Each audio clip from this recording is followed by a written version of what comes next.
عند العرب طاعة وعقب الصبر مضمونة يا زارعين العنب ما بتبيعونه وما بالك قاطع محبينك كله انت بطالي ما دمت في حبهم طامع وعاد النفس محنونة يا زارعين العنب ما بتبيعونه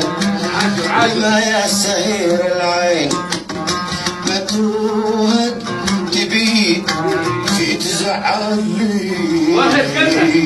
انك ما تفرقه والبين لك ايام مسكونه يا زارعين العنب ما بتبيعونه